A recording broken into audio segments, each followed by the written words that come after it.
आज यो घार भिटाउने तयारी गरिरहेका छौँ।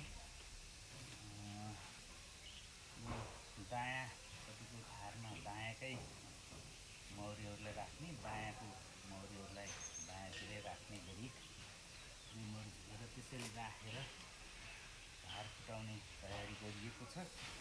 घार फुटाउने अगाडि हामी यसरी धुवा लगाउँछौँ।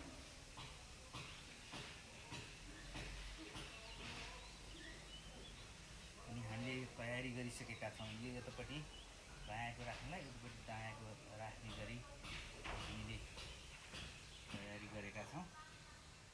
र यसमा मौरी प्रशस्ति छ, तर म बनाएन यो गएको फागुनमा।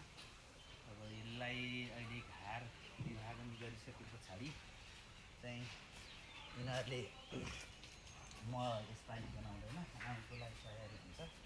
हामीले यो यसमा यतापट्टिको मौरी राख्छौँ र यसमा चाहिँ यतापट्टिको मौरी राखेर आधा आधा गरी विभाजन गर्छौँ। स्थायी रूपमा यहीँ राख्ने गरी हामीले तयारी गरिरहेका छौँ।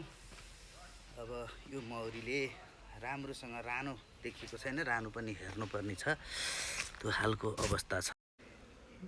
यो घारहरू सबै तयारी भइसकेको छ। यी बायाँ साइडमा राख्नको लागि यो घार तयारी छ, स्ट्यान्ड बनाइएको छ। पछि कमिला लायो भने त्यहाँ मुनिबाट चाहिँ कचौरीमा पानी राख्न हुन्छ। उतापट्टि यसरी हामीले घार तयार गरेका छौँ। अब यसमा हामी तयारी गरेर मौरी बाँड्छौँ।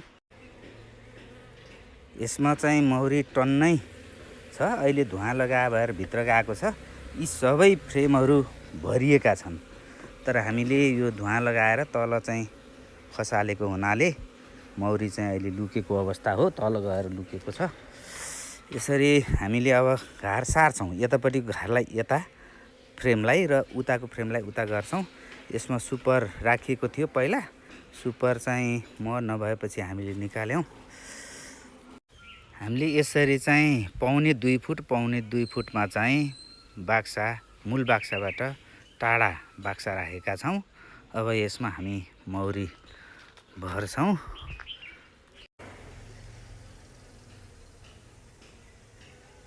यो चाहिँ रानुकोष बनाउन थालेको छ।